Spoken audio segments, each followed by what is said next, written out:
صلوا علیہ وآلہ۔ صحیح بخاری حدیث نمبر 1۔ علقم بن وقاص لیثی کا بیان ہے کہ میں نے مسجد نبوی میں منبر رسول اللہ صلی اللہ علیہ وآلہ وسلم پر عمر بن خطاب رضی اللہ عنہ کی زبان سے سنا۔ وہ فرما رہے تھے کہ میں نے جناب رسول اللہ صلی اللہ علیہ وآلہ وسلم سے سنا۔ آپ صلی اللہ علیہ وآلہ وسلم فرما رہے تھے کہ تمام اعمال کا دار و مدار نیت پر ہے، اور ہر عمل کا نتیجہ ہر انسان کو اس کی نیت کے مطابق ہی ملے گا۔ پس جس کی ہجرت دولت دنیا حاصل کرنے کے لیے ہو یا کسی عورت سے شادی کی غرض سے ہو، پس اس کی ہجرت انہی چیزوں کے لیے ہوگی جن کے حاصل کرنے کی نیت سے اس نے ہجرت کی۔ حدیث نمبر 2۔ ام المومنین حضرت عائشہ صدیقہ رضی اللہ عنہا نے فرمایا، ایک شخص حارث بن ہشام نامی نے نبی کریم صلی اللہ علیہ وآلہ وسلم سے سوال کیا کہ یا رسول اللہ، آپ پر وحی کیسے نازل ہوتی ہے؟ آپ صلی اللہ علیہ وآلہ وسلم نے فرمایا کہ وحی نازل ہوتے وقت کبھی مجھ کو گھنٹی کی سی آواز محسوس ہوتی ہے، اور وحی کی یہ کیفیت مجھ پر بہت شاق گزرتی ہے۔ جب یہ کیفیت ختم ہوتی ہے تو میرے دل و دماغ پر اس کے ذریعے نازل شدہ وحی محفوظ ہو جاتی ہے۔ اور کبھی ایسا وقت ہوتا ہے کہ فرشتہ باشکل انسان میرے پاس آتا ہے اور مجھ سے کلام کرتا ہے، بس میں اس کا کہا ہوا یاد رکھ لیتا ہوں۔ حضرت عائشہ رضی اللہ عنہا کا بیان ہے کہ میں نے سخت کڑاکے کی سردی میں نبی کریم صلی اللہ علیہ وآلہ وسلم کو دیکھا ہے کہ آپ صلی اللہ علیہ وآلہ وسلم پر وحی نازل ہوئی، اور جب اس کا سلسلہ موقوف ہوا تو آپ صلی اللہ علیہ وآلہ وسلم کی پیشانی پسینے سے شرابور تھی۔ حدیث نمبر 3۔ ام المومنین حضرت عائشہ رضی اللہ عنہا فرماتی ہیں کہ نبی کریم صلی اللہ علیہ وآلہ وسلم پر وحی کا ابتدائی دور اچھے سچے پاکیزہ خوابوں سے شروع ہوا۔ آپ صلی اللہ علیہ وآلہ وسلم خواب میں جو کچھ دیکھتے وہ صبح کی روشنی کی طرح صحیح اور سچا ثابت ہوتا۔ پھر من جانب قدرت آپ صلی اللہ علیہ وآلہ وسلم تنہائی پسند ہو گئے، اور آپ صلی اللہ علیہ وآلہ وسلم نے غار حرا میں خلوت نشینی اختیار فرمائی، اور کئی دن اور رات وہاں مسلسل عبادت اور یاد الہی اور ذکر و فکر میں مشغول رہتے، جب تک گھر آنے کو دل نہ چاہتا توشہ ہمراہ لیے وہاں رہتے۔ توشہ ختم ہوتے ہی اہلیہ محترمہ حضرت خدیجہ رضی اللہ عنہا کے پاس تشریف لاتے اور کچھ توشہ ہمراہ لے کے پھر وہاں جا کر خلوت گزین ہو جاتے۔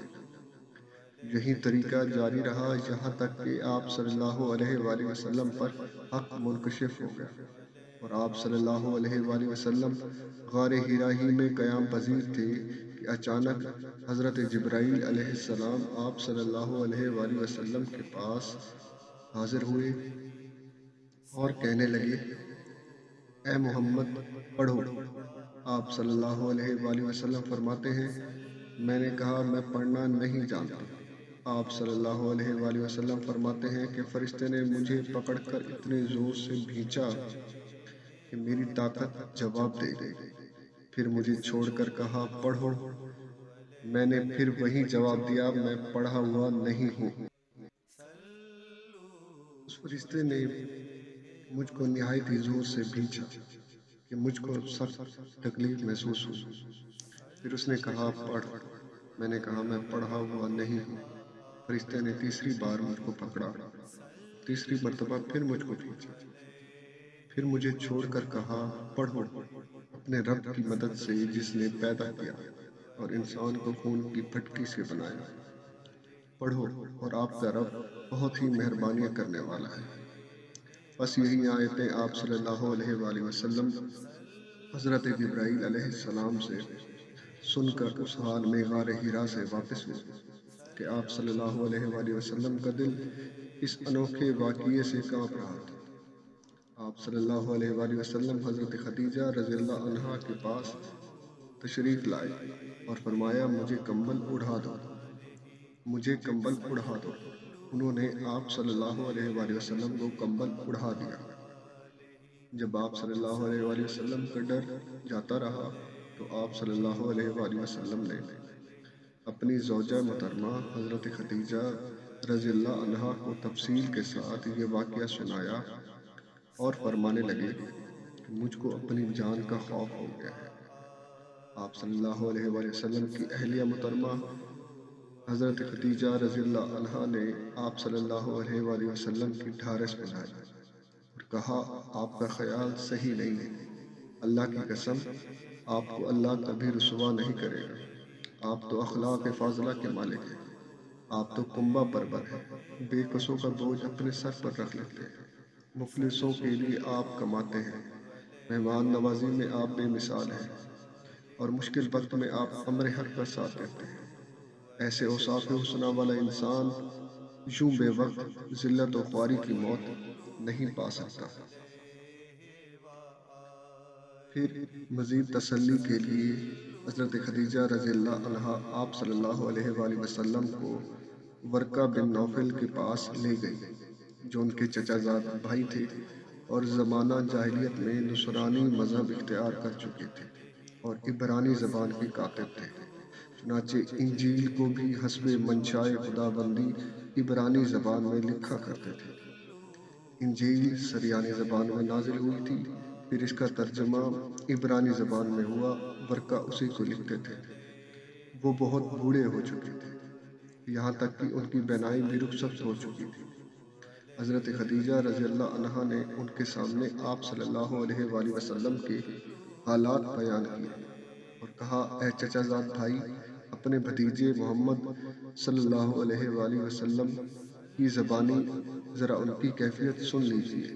وہ بولے کہ بھتیجے آپ نے جو کچھ دیکھا ہے اس کی تفصیل سناؤ۔ چنانچہ آپ صلی اللہ علیہ وآلہ وسلم نے از اول تا آخر پورا واقعہ سنایا، جسے سن کر ورقہ بے اختیار بول اٹھے کہ یہ تو وہی ناموس ہے جسے اللہ نے موسیٰ علیہ السلام پر وحی دے کر بھیجا تھا۔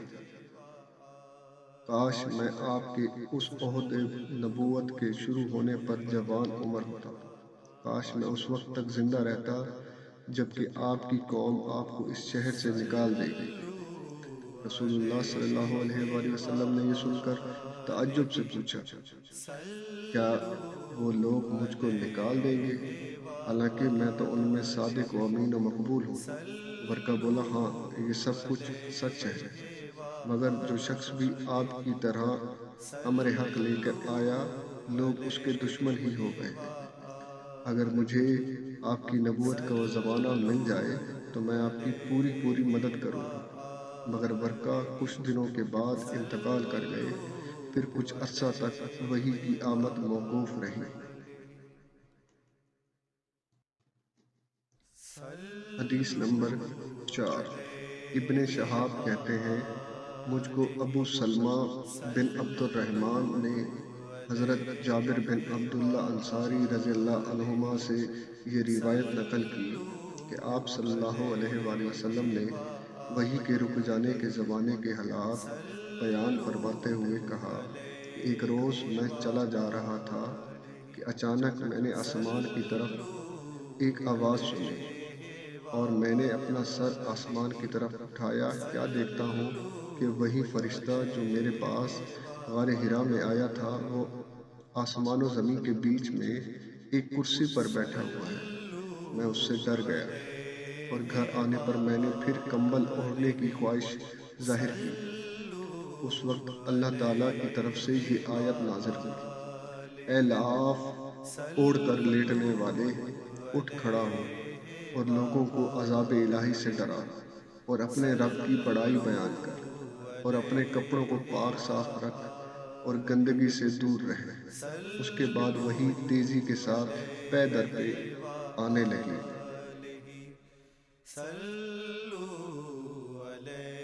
حدیث نمبر 5۔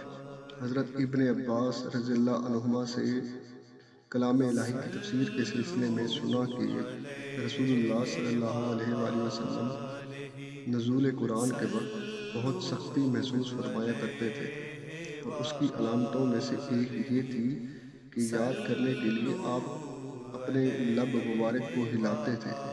ابن عباس رضی اللہ عنہما نے کہا، میں اپنے ہونٹ ہلاتا ہوں جس طرح رسول اللہ صلی اللہ علیہ وآلہ وسلم ہلاتے تھے۔ سعید کہتے ہیں، میں بھی اپنے ہونٹ ہلاتا ہوں جس طرح ابن عباس کو میں نے ہلاتے دیکھا۔ پھر انہوں نے اپنے ہونٹ ہلائے۔ ابن عباس رضی اللہ عنہما نے کہا، پھر یہ آیت اتری کہ اے محمد، قرآن کو جلدی جلدی یاد کرنے کے لیے اپنی زبان نہ ہلاؤ، اس کا جمع کر دینا اور پڑھا دینا ہمارا ذمہ ہے۔ حضرت ابن عباس رضی اللہ عنہما کہتے ہیں، یعنی قرآن آپ صلی اللہ علیہ وآلہ وسلم کے دل میں جمع دینا اور پڑھا دینا ہمارا ذمہ ہے۔ پھر جب ہم پڑھ چکیں تو اس پڑھے ہوئے کی اتباع کرو۔ ابن عباس رضی اللہ عنہما فرماتے ہیں، اس کا مطلب یہ ہے کہ آپ اس کو خاموشی کے ساتھ سنتے رہو، اس کے بعد سمجھا دینا ہمارے ذمہ ہے۔ پھر یقیناً یہ ہماری ذمہ داری ہے کہ آپ اس کو پڑھو، یعنی اس کو محفوظ کر سکو۔ چنانچہ اس کے بعد جب آپ کے پاس حضرت جبرائیل علیہ السلام وحی لے کر آتے تو آپ توجہ سے سنتے۔ جب وہ چلے جاتے تو رسول اللہ صلی اللہ علیہ وآلہ وسلم اس وحی کو اسی طرح پڑھتے جس طرح حضرت جبرائیل نے اسے پڑھا تھا۔ حدیث نمبر 6۔ حضرت ابن عباس رضی اللہ عنہما سے روایت ہے کہ رسول اللہ صلی اللہ علیہ وآلہ وسلم سب لوگوں سے زیادہ جواد یعنی سخی تھے، اور رمضان میں دوسرے اوقات کے مقابلے میں جب جبرائیل علیہ السلام آپ صلی اللہ علیہ وآلہ وسلم سے ملتے بہت ہی زیادہ جود و کرم فرماتے۔ جبرائیل علیہ السلام رمضان کی ہر رات میں آپ صلی اللہ علیہ وآلہ وسلم سے ملاقات فرماتے اور آپ صلی اللہ علیہ وآلہ وسلم کے ساتھ قرآن کا دورہ کرتے۔ غرض حضرت صلی اللہ علیہ وآلہ وسلم لوگوں کو بھلائی پہنچانے میں بارش لانے والی ہوا سے بھی زیادہ جود و کرم فرمایا کرتے تھے۔ حدیث نمبر 7۔ ابو سفیان بن حرب نے واقعہ بیان کیا کہ ہرقل شاہ روم نے ان کے پاس قریش کے قافلے میں ایک آدمی بلانے کو بھیجا، اور اس وقت یہ لوگ تجارت کے لیے ملک شام گئے ہوئے تھے، اور یہ وہ زمانہ تھا جب رسول اللہ صلی اللہ علیہ وآلہ وسلم نے قریش اور ابو سفیان سے ایک وقتی عہد کیا ہوا تھا۔ جب ابو سفیان اور دوسرے لوگ ہرقل کے پاس ایلیا پہنچے جہاں ہرقل نے دربار طلب کیا تھا، اس کے گرد روم کے بڑے بڑے لوگ، علماء، وزراء، امراء بیٹھے ہوئے تھے۔ ہرقل نے ان کو اور اپنے ترجمان کو بلوایا، پھر ان سے پوچھا، تم میں سے کون شخص مدعی رسالت کا زیادہ قریبی رشتہ دار ہے؟ ابو سفیان کہتے ہیں، میں بول اٹھا، میں اس کا سب سے زیادہ قریبی رشتہ دار ہوں۔ یہ سن کر ہرقل نے حکم دیا، اس کو میرے قریب لا کر بٹھاؤ اور اس کے ساتھیوں کو اس کی پیٹھ کے پیچھے بٹھا دو۔ پھر اپنے ترجمان سے کہا، ان لوگوں سے کہہ دو کہ میں ابو سفیان سے اس شخص یعنی محمد صلی اللہ علیہ وآلہ وسلم کے حالات پوچھتا ہوں۔ اگر یہ مجھ سے کسی بات میں جھوٹ بول دے تو تم اس کا جھوٹ ظاہر کر دینا۔ ابو سفیان کا قول ہے کہ اللہ کی قسم، اگر مجھے یہ غیرت نہ آتی کہ یہ لوگ مجھ کو جھٹلائیں گے تو میں آپ صلی اللہ علیہ وآلہ وسلم کی نسبت ضرور غلط گوئی سے کام لیتا۔ خیر، پہلی بات جو ہرقل نے مجھ سے پوچھی وہ یہ کہ اس شخص کا خاندان تم لوگوں میں کیسا ہے؟ میں نے کہا وہ تو بڑے اونچے عالی نسب والے ہیں۔ کہنے لگا اس سے پہلے بھی کسی نے تم لوگوں میں ایسی بات کہی تھی؟ میں نے کہا نہیں۔ کہنے لگا اچھا، اس کے بڑوں میں کوئی بادشاہ ہوا ہے؟ میں نے کہا نہیں۔ پھر اس نے کہا بڑے لوگوں نے اس کی پیروی اختیار کی ہے یا کمزوروں نے؟ میں نے کہا نہیں، کمزوروں نے۔ پھر کہنے لگا اس کے تابع دار روز بروز بڑھتے جاتے ہیں یا کوئی ساتھی پھر بھی جاتا ہے؟ میں نے کہا نہیں۔ کہنے لگا کہ کیا اپنے اس دعوی نبوت سے پہلے کبھی کسی موقع پر اس نے جھوٹ بولا ہے؟ میں نے کہا نہیں۔ اور اب ہماری اس سے صلح کی ایک مقررہ مدت ٹھہری ہوئی ہے، معلوم نہیں وہ اس میں کیا کرنے والا ہے۔ ابو سفیان کہتے ہیں میں اس بات کے سوا کوئی اور جھوٹ اس گفتگو میں شامل نہ کر سکا۔ ہرکل نے کہا کیا تمہاری اس سے کبھی لڑائی بھی ہوتی ہے؟ میں نے کہا ہاں۔ بولا پھر تمہاری اور اس کی جنگ کا کیا حال ہوتا ہے؟ میں نے کہا لڑائی ڈول کی طرح ہے، کبھی وہ ہم سے میدان جنگ میں جیت لیتے ہیں، کبھی ہم ان سے جیت لیتے ہیں۔ ہرکل نے پوچھا وہ تمہیں کس بات کا حکم دیتا ہے؟ میں نے کہا وہ کہتا ہے صرف ایک اللہ کی عبادت کرو، اس کا کوئی شریک نہ بناؤ، اور اپنے باپ دادا کی شرک کی باتیں چھوڑ دو، اور ہمیں نماز پڑھنے، سچ بولنے، پرہیزگاری اور صلہ رحمی کا حکم دیتا ہے۔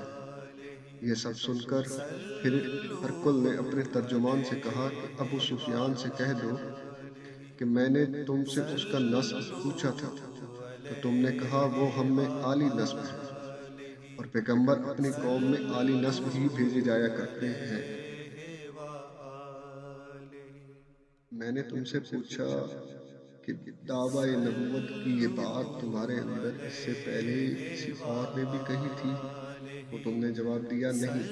تب میں نے اپنے دل میں کہا کہ اگر یہ بات اس سے پہلے کسی نے کہی ہوتی تو میں سمجھتا اس شخص نے بھی اسی بات کی تقلید کی ہے جو پہلے کہی جا چکی ہے۔ میں نے تم سے پوچھا اس شخص کے بڑوں میں کوئی بادشاہ بھی گزرا ہے؟ تو تم نے کہا نہیں۔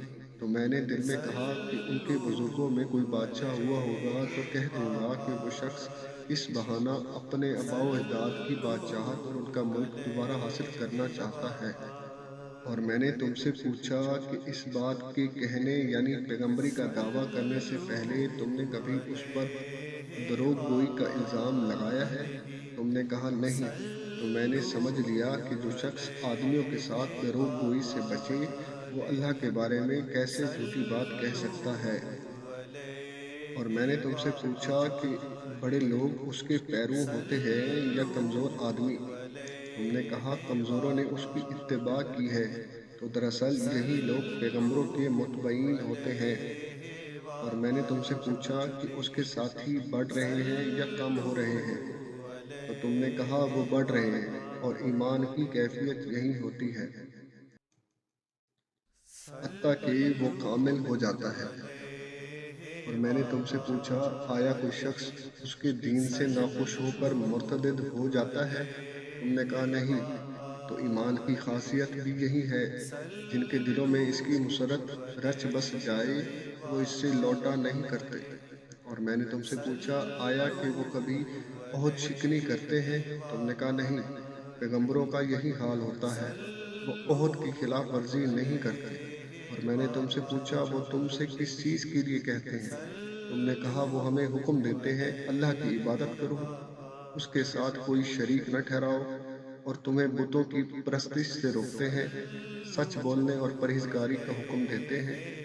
لہٰذا اگر یہ باتیں جو تم کہہ رہے ہو سچ ہیں تو ان قریب وہ اس جگہ کا مالک ہو جائے گا کہ جہاں میرے یہ دونوں پاؤں ہیں۔ مجھے معلوم تھا کہ وہ پیغمبر آنے والا ہے، مگر مجھے یہ معلوم نہ تھا کہ وہ تمہارے اندر ہوگا۔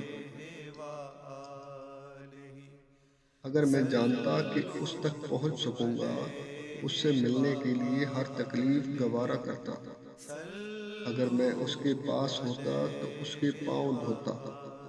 ہرکل نے رسول اللہ صلی اللہ علیہ وآلہ وسلم کا وہ خط منگوایا جو آپ نے داہیہ قلبی رضی اللہ عنہا کے ذریعے حاکم بصرہ کے پاس بھیجا تھا، اور اس نے وہ ہرکل کے پاس بھیج دیا تھا۔ پھر اس کو پڑھا تو اس میں لکھا تھا: اللہ کے نام کے ساتھ جو نہایت مہربان اور رحم والا ہے۔ اللہ کے بندے اور اس کے پیغمبر محمد صلی اللہ علیہ وآلہ وسلم کی طرف سے یہ خط ہے شاہ روم کے لیے۔ اس شخص پر سلام ہو جو ہدایت کی پیروی کرے۔ اس کے بعد آپ کے سامنے دعوت اسلام پیش کرتا ہوں۔ اگر آپ اسلام لے آئیں گے تو دین و دنیا میں سلامتی نصیب ہوگی۔ اللہ آپ کو دوہرا ثواب دے گا، اور اگر میری دعوت سے روگردانی کریں گے تو آپ کی رعایا کا گناہ بھی آپ پر ہی ہوگا۔ اور اہل کتاب، ایک ایسی بات پر آ جاؤ جو تمہارے اور ہمارے درمیان یکساں ہے، وہ یہ کہ ہم اللہ کے سوا کسی کی عبادت نہ کریں اور کسی کو اس کا شریک نہ ٹھہرائیں، اور نہ ہم میں سے کوئی کسی کو اللہ کے سوا اپنا رب بنائے۔ پھر اگر وہ اہل کتاب اس بات سے منہ پھیر لیں تو مسلمانوں تم ان سے کہہ دو کہ تم مانو یا نہ مانو، ہم تو ایک اللہ کے اطاعت گزار ہیں۔ ابو سفیان کہتے ہیں جب ہرکل نے جو کچھ کہنا تھا کہہ دیا اور خط پڑھ کر فارغ ہوا تو اس کے ارد گرد بہت شور و غوغا ہوا، بہت سی آوازیں اٹھی اور ہمیں باہر نکال دیا۔ تب میں نے اپنے ساتھیوں سے کہا کہ ابو کبشہ کے بیٹے نبی کریم صلی اللہ علیہ وآلہ وسلم کا معاملہ تو بہت بڑھ گیا ہے، دیکھو تو اس سے بنی اسفر یعنی روم کا بادشاہ بھی ڈرتا ہے۔ مجھے اس وقت اس بات کا یقین ہو گیا کہ نبی کریم صلی اللہ علیہ وآلہ وسلم ان قریب غالب ہو کر رہیں، حتیٰ کہ اللہ نے مجھے مسلمان کر دیا۔ راوی کا بیان ہے کہ ابن ناطور ایلیا کا حاکم، ہرکل کا مصاحب اور شام کے نصارہ قالاٹ پادری بیان کرتا تھا کہ ہرکل جب ایلیا آیا ایک دن صبح کو پریشان اٹھا تو اس کے درباریوں نے دریافت کیا کہ آج ہم آپ کی حالت بدلی ہوئی پاتے ہیں، کیا وجہ ہے؟ ابن ناطور کا بیان ہے کہ ہرکل نجومی تھا، علم نجوم میں وہ پوری مہارت رکھتا تھا۔ اس نے اپنے ہم نشینوں کو بتایا کہ میں نے آج رات ستاروں پر نظر ڈالی تو دیکھا کہ ختنہ کرنے والے کا بادشاہ ہمارے ملک پر غالب آ گیا ہے۔ بھلا اس زمانے میں کون لوگ ختنہ کرتے ہیں؟ انہوں نے کہا یہود کے سوا کوئی ختنہ نہیں کرتا، سو ان کی وجہ سے پریشان نہ ہو۔ سلطنت کے تمام شہروں میں یہ حکم لکھ کر بھیجیے کہ وہاں جتنے لوگ یہودی ہوں سب قتل کر دیے جائیں۔ وہ لوگ انہی باتوں میں مشغول تھے کہ ہرکل کے پاس ایک آدمی لایا گیا جسے شاہ غسان نے بھیجا تھا۔ اس نے رسول اللہ صلی اللہ علیہ وآلہ وسلم کے حالات بیان کیے۔ جب ہرکل نے سارے حالات سن لیے تو کہا جا کر دیکھو وہ ختنہ کیے ہوئے ہے یا نہیں۔ انہوں نے اسے دیکھا تو بتلایا کہ وہ ختنہ کیا ہوا ہے۔ ہرکل نے جب اس شخص سے عرب کے حالات پوچھے تو اس نے بتلایا کہ وہ ختنہ کرتے ہیں۔ تب ہرکل نے کہا کہ یہی محمد صلی اللہ علیہ وآلہ وسلم کس امت کے بادشاہ ہیں جو پیدا ہو چکے ہیں۔ پھر اس نے اپنے ایک دوست کو رومیہ خط لکھا، اور وہ بھی نجوم علم میں ہرکل کی طرح ماہر تھا۔ پھر وہاں سے ہرکل حمص چلا گیا۔ ابھی حمص سے نکلا نہ تھا کہ اس کے دوست کا خط آ گیا۔ اس کی رائے بھی نبی کریم صلی اللہ علیہ وآلہ وسلم کے ظہور کے بارے میں ہرکل کے موافق تھی کہ محمد صلی اللہ علیہ وآلہ وسلم واقعی پیغمبر ہیں۔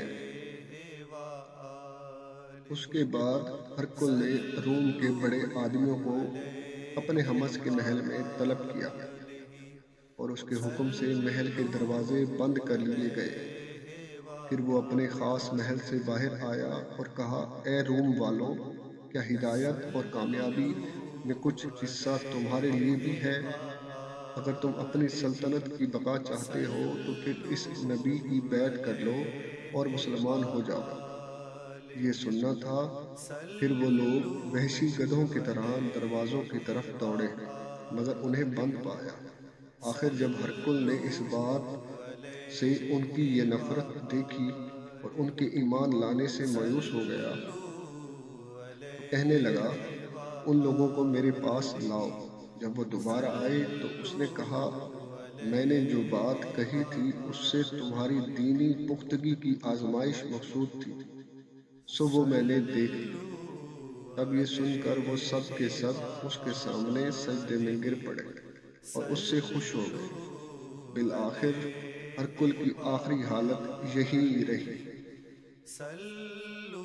ابو عبداللہ کہتے ہیں کہ اس حدیث کو صالح بن کیسان، یونس اور معمر نے بھی ظاہری سے روایت کیا ہے۔ حدیث نمبر 8۔ حضرت عبداللہ بن عمر رضی اللہ عنہما سے روایت ہے کہ انہوں نے کہا، رسول اللہ صلی اللہ علیہ وسلم نے فرمایا، اسلام کی بنیاد 5 چیزوں پر ہے۔ اس بات کی شہادت کہ اللہ کے سوا کوئی حقیقی معبود نہیں، اور یہ کہ محمد صلی اللہ علیہ وآلہ وسلم اللہ کے سچے رسول ہیں، اور نماز قائم کرنا اور زکوٰۃ ادا کرنا اور حج کرنا اور رمضان کے روزے رکھنا۔ حدیث نمبر 9۔ حضرت ابو ہریرہ رضی اللہ عنہ سے روایت ہے، وہ نبی کریم صلی اللہ علیہ وآلہ وسلم سے بیان کرتے ہیں کہ آپ صلی اللہ علیہ وآلہ وسلم نے فرمایا، ایمان کی 60 سے اوپر شاخیں ہیں، اور حیا یعنی شرم بھی ایمان کی ایک شاخ ہے۔ حدیث نمبر 10۔ حضرت عبداللہ بن عمرو بن عاص رضی اللہ عنہما سے روایت ہے، وہ نبی کریم صلی اللہ علیہ وآلہ وسلم سے بیان کرتے ہیں کہ آپ صلی اللہ علیہ وآلہ وسلم نے فرمایا، مسلمان وہ ہے جس کی زبان اور ہاتھ سے مسلمان بچے رہیں، اور مہاجر وہ ہے جو ان کاموں کو چھوڑ دے جن سے اللہ نے منع فرمایا ہے۔ صلو علیہ